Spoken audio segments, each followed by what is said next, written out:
Hello दोस्तों, मैं हूं आपकी दोस्त एंड होस्ट गुंजन भंडारी और आप लोग देख रहे हैं विचार विमर्श। आज हम आप सबके लिए लेकर आए हैं एक नई सीरीज जिसमें होंगे कुछ इंटरेस्टिंग हाइलाइट्स, कुछ इंटरेस्टिंग क्लिप्स और ये कुछ इंटरेस्टिंग क्लिप्स होंगे हमारे लेटेस्ट पॉडकास्ट से सिर्फ और सिर्फ आप लोगों के लिए।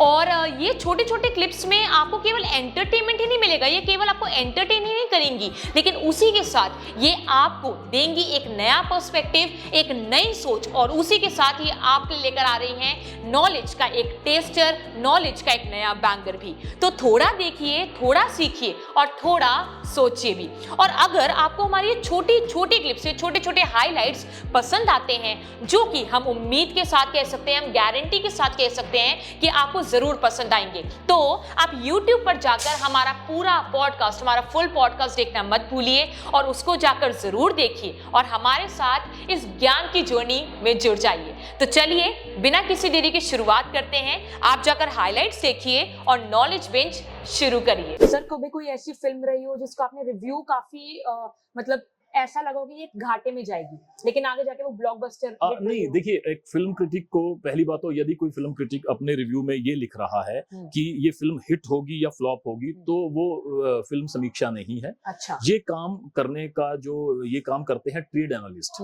जो फिल्म के ट्रेड की बात करते हैं। जब हम बॉक्स ऑफिस कॉलम लिखते हैं तब हम ये बातें लिखते हैं कि ये फिल्म इतना कमाएगी, ऐसा हमें लगता है, या इस फिल्म ने इतना कमा लिया है।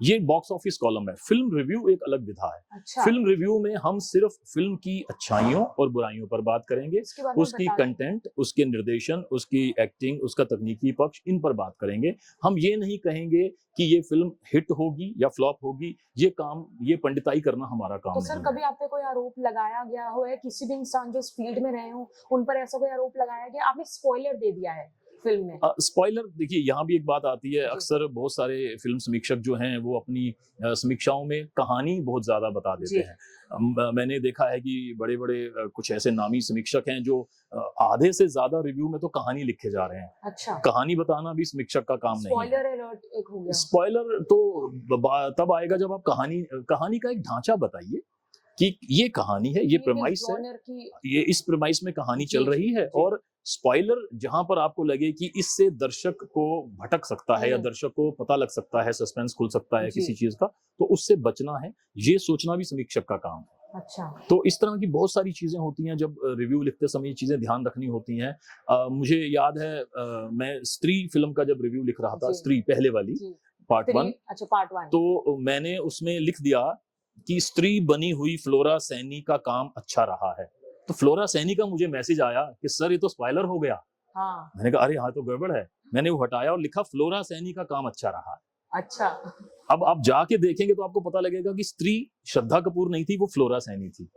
तो चूंकि फ्लोरा मित्र थी, उन्होंने मुझे व्हाट्सएप किया और मैंने तुरंत उसको एडिट किया विद इन फ्यू मिनट्स, वरना ये स्पॉइलर जा रहा था। हाँ।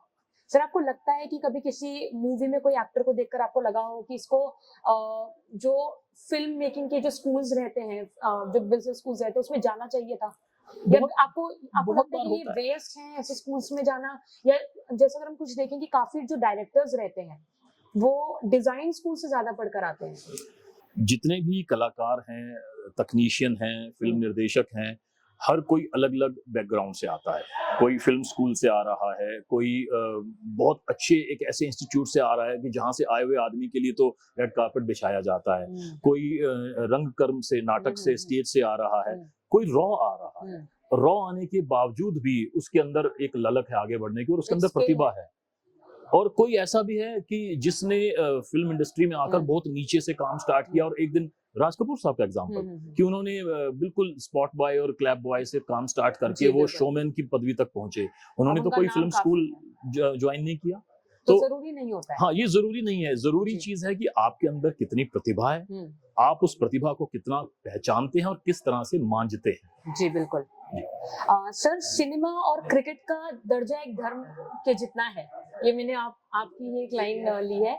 तो उसमें अगर हम देखें तो कुछ मूवीज में जब प्रेस कॉन्फ्रेंस रहती है एक्टर्स के साथ मीडिया की, तो कुछ आप जर्नलिस्ट भी आप रह चुके हैं, तो उसमें कुछ जर्नलिस्ट एक्टर्स से कुछ ऐसे सवाल पूछते हैं और कई बार उनकी इमेज के ऊपर भी बात आ जाती है एक एक्टर की।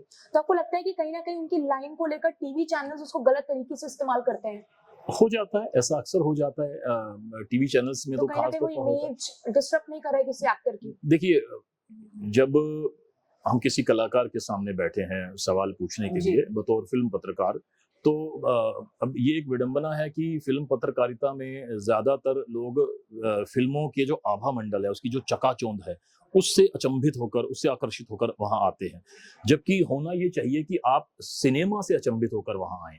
आपका प्यार सिनेमा होना चाहिए, कलाकार नहीं, कलाकार का आभा मंडल नहीं। सर, जैसे आपने अनुष्का शर्मा जी से एक इंटरव्यू के दौरान एक सवाल पूछा था आपने कि आपके पर्सनल जो रिलेशंस रहते हैं, आप उनसे भागती हैं या डरती हैं कैटरीना कमिटमेंट कैफ देने से, से? कैटरीना कैफ से मैंने आपने ये पूछा था। सवाल पूछा। तो जी, कहीं ना कहीं वो उनकी इमेज को डिस्टर्ब नहीं कर रहा है? नहीं, देखिए, आपका सवाल पूछने का तरीका क्या है, आपका शब्दों और का उनके चयन जवाब क्या है, देने का तरीका क्या है? ये बड़ा मायने रखता है। अच्छा। चूंकि मुझे याद है एबीपी न्यूज का वो press conference ABP news show जी, था जिसकी आप जी, बात जी, कर रही हैं, जी, तो कटरीना कैफ वहां आई हुई थी, तब्बू जी भी थी वहां, जी, और सवाल चल रहे थे। तो उन्होंने एक सवाल के जवाब में ये कहा कि मेरी जीवन में जो ज्यादातर चीजें हैं वो डेस्टिनी डिसाइड करती है। जी, जी। तो मैंने उनसे कहा कि आपने कुछ पर्सनल रिलेशन भी आपके रहे हैं, लेकिन आपने कहीं कमिटमेंट बहुत ज्यादा नहीं किया, तो क्या शॉर्ट आपको कमिटमेंट से डर लगता है या ये भी डेस्टिनी है? तो मेरा सवाल ये उनकी उसी सवाल को काउंटर था। तो उन्होंने कहा कि उन्होंने काफी देर सोचा था इस पर, काफी देर तो सोचा। उन्होंने कहा कि हाँ, हो सकता है ये डेस्टिनी हो। और देखिए, हम सब जानते हैं कि पर्सनल रिलेशन आदमी की खुद की कोशिशों से ज्यादा डेस्टिनी पर डिपेंड करते आए हैं, हमने ये देखा है। और आप देखिए ना कि कटरीना का नाम कहाँ कहाँ जुड़ता हुआ, और वो अंत में विकी कौशल के साथ कभी हमने सुना भी नहीं था सोचा भी कि नहीं था। विकी कौशल उनका कभी इस तरह से लगाव होगा और लेकिन अब वो जोड़ी उनकी उनकी पत्नी काफी बनेगी। और कमाल उनकी की है। देखिए बहुत कमाल की जोड़ी है, विकी बहुत अच्छे हमारे एक मित्र हैं और उनके साथ बात बहुत होती है। सर, जैसे आजकल हम देखें तो सोशल मीडिया का जमाना काफी आ चुका है, लोग अपने फोन से चिपके रहते हैं। उसी सोशल मीडिया के जमाने में ओटीटी प्लेटफॉर्म्स काफी आ चुके हैं। आजकल अगर हम देखें तो 149 का सब्सक्रिप्शन आप ले लीजिए और आपको काफी सारे मूवीज, काफी सारे वेब सीरीज देखने को मिलती हैं। उसी जमाने में क्या आपको नहीं लगता है कि आगे आने वाले समय में जो मूवीज हैं या जो लोगों का इंडियन सिनेमा या सिनेमा हॉल में मूवी देखना जाना, क्या वो बंद हो सकता है? देखिए, जब सिनेमा का जुनून सर पर सर, चढ़कर जब उन्हें बोला, 149 सब्सक्रिप्शन में दिख रहा है तो वो क्यों 500 रुपए खर्च मैं के अब आ आपको जाएंगे? बताता हूँ, सिनेमा का जुनून जब सर पर चढ़कर बोलता है ना, अच्छा तो 149 क्या आप मुफ्त में भी दिखा दीजिए। सर, कुछ मूवीज तो ओटीटी मैं आपको एग्जांपल देता हूँ, जब सिनेमा चल रहा था, तो जब भारत में सिनेमा आया तो टीवी तो नहीं था। टीवी आता है 1959 में। लोगों ने कहा टीवी आ गया, अब तो घर बैठे फिल्में चलेंगी। सिनेमा बंद नहीं हुआ। उसके बाद टीवी कलर हुआ 1982 में। लोगों ने कहा कि अब तो भाई कलर में फिल्में देखेंगे घर बैठे हुए, सिनेमा बंद नहीं हुए। फिर आता है वीसीआर। उस जमाने में लोग 100 रुपए में 4 फिल्में लाते थे और पूरी रात बैठकर बिल्कुल। 4 फिल्में देखते थे, बिल्कुल। सिनेमा बंद नहीं हुए। फिर वो चाइनीज सीडी प्लेयर आए, जिसमें 1000-2000 जमाना में तो बदलता सीडी प्लेयर गया। आ गया था और 10-10 रुपए में तो वीसीडी फिल्म की मिल जाती थी। मोजर बियर जैसी कंपनी ने तो 50 रुपए में डीवीडी निकाल दी जिसमें 3 फिल्में होती थी। सिनेमा बंद नहीं हुए। मल्टीप्लेक्स आए हैं, मल्टीप्लेक्स में इतनी महंगी टिकटें हैं, उसके बावजूद लोग वहां जाते हैं। कारण क्या है? सर, घाटा तो हो सकता है, लेकिन घाटा या फायदा, ये बिजनेस है।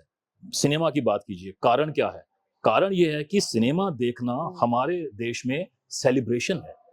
आप अभी भी गौर कीजिए, जब कोई फिल्म आती है, आप लोगों से पूछते भी हैं कि ये फिल्म क्या मैं फैमिली के साथ देख सकता हूँ, क्या मैं बच्चों के साथ देख सकता हूँ? क्यों? फिल्म तो आपको देखनी है, आपको फैमिली बच्चे क्यों ले जाने हैं? क्योंकि आपको सेलिब्रेट करना है सिनेमा को। सिनेमा हमारे यहाँ दीवानगी है, उत्सव है। हम सिनेमा जाते हैं, सिनेमा में भी बैठकर हम एंजॉय करते हैं, पॉपकॉर्न ले आते हैं, खाने पीने को ले आते हैं, और बाहर निकलकर भी हम लंच डिनर करते हैं। पूरा एक दिन पिकनिक की तरह होता है। और उस सिनेमा का जो 2.5 घंटे हैं, उसके अलावा हम 5 घंटे का और टाइम लेके चल रहे हैं। सिनेमा हमारे यहाँ दीवानगी है, और वो फिल्में ज्यादा बड़ी हिट हुई हैं जो फैमिली के साथ देखी गई हैं, जो बार बार देखी जाती हैं। कुछ फिल्में ऐसी होती हैं आप एक बार देखते हैं मजा आ जाता है, कुछ फिल्में होती हैं जो आप बार बार देखते हैं। और बार बार वाली फिल्में अक्सर वही होंगी जो फैमिली के साथ देखी जाए, बच्चों के साथ, माता पिता के साथ देखी जाए। वो कभी टीवी पर आ जाए, आप घर में भी उसको खोल के बैठ जाते हैं, जबकि आपने 2 बार देखी होती है। सर लेकिन अगर आप आजकल जो मूवीज आ रही हैं उनको देखें तो उनके एस्पेक्ट सिर्फ 3 से 4 बचे हैं। या तो कोई वो एक रोमांटिक एंगल उसमें दिखा देते हैं, या फिर उसमें कोई हॉरर या कॉमेडी या मर्डर दिखा देते हैं, क्राइम दिखा देते हैं। तो आपको नहीं लगता कि जैसे पैडमैन या टॉयलेट एक प्रेम कथा जैसी मूवीज, मिशन मंगल जैसी मूवीज अगर आ रही हैं और उसमें जो सेंसरशिप बोर्ड है वो 18+ ये सब साइन वो लगाते हैं, लेकिन उसके बाद भी अगर हम जाके सिनेमा हॉल्स में देखें तो 18+ की मूवी एक छोटा बच्चा भी देखने आ रहा है, तो कहीं ना कहीं फिल्म मेकर्स की गलती है। नहीं, फिल्म मेकर्स की गलती नहीं है, तो सेंसरशिप बोर्ड को स्ट्रिक्ट होना चाहिए। कहीं ना कहीं मिस कोऑर्डिनेशन है ये, कि आप शायद अपनी बात को उस तरह से कह नहीं पाए, तो समझा लेकिन नहीं लोग, पाए। कोई भी एक फिल्म मेकर या कोई भी एक सेंसरशिप बोर्ड सारी जनता को ये जाकर नहीं समझा सकते कि 18+ ही वहां पे अब इन चीजों में बहुत जल्द एक बदलाव आने वाला है। सेंसर की नीतियों में कुछ एक बदलाव आ रहे हैं, जिसमें जो अमेरिका में चलता है 16-14 वाला भी, तो उस बदलाव का हम भी इंतजार कर रहे हैं। होना चाहिए सेंसरशिप तो बोर्ड को। देखिए, सेंसर स्ट्रिक्ट होना चाहिए या नहीं होना चाहिए, इससे बढ़कर एक बड़ा सवाल तो अक्सर ये आता है कि क्या सेंसर होना चाहिए या नहीं होना चाहिए। सर आपका क्या मानना है? मेरा ये मानना है कि एक सेल्फ सेंसर होना चाहिए फिल्म मेकर्स में और दर्शकों में। दर्शक भी तो ये डिसाइड करे ना कि उसे क्या देखना है। फिल्म मेकर कई बार ये डिमांड सर, करते हैं इसी बात पर आने वाली कि हम वो चीज बनाते हैं जो दर्शक हमसे मांगते हैं। जी। मुझे तो नहीं लगता आज तक कोई दर्शक ट्रेन पकड़कर मुंबई गया हो ये कहने की मुझे ये फिल्म चाहिए। दर्शक ये डिसाइड करे कि मुझे सिनेमा में क्या देखना है और क्या नहीं देखना है। और आजकल तो सोशल मीडिया है, आप अगर खराब चीज देख रहे हैं तो टैग कीजिए, ट्वीट कीजिए, कुछ वायरल कीजिए चला जाता है। और उनको बताइए कि आपकी फिल्म में ये चीजें गलत हैं। जो काम हम क्रिटिक्स करते सर, हैं आपको नहीं लगता- दर्शक को भी करना सर चाहिए। आपको नहीं लगता कि जो इंडियन सिनेमा में जो डायरेक्टर्स हैं या जो फिल्म मेकर्स हैं वो आजकल काफी वुमेन को ऑब्जेक्टिफाई करके मूवीज बनाते हैं, और नहीं, कहीं ना कहीं ये आप देखिए सर, फिल्म में कोई most of the Janata film देखने जाती है, काफी किसी को हॉरर प्लस कोई एक्स्ट्रा मसाला पसंद होता है, किसी को एक रोमांस वाली मूवी पसंद होती है, तो वो देखने जाता है। तो कहीं ना कहीं उनके दिमाग में वो छवि बैठ जाती है।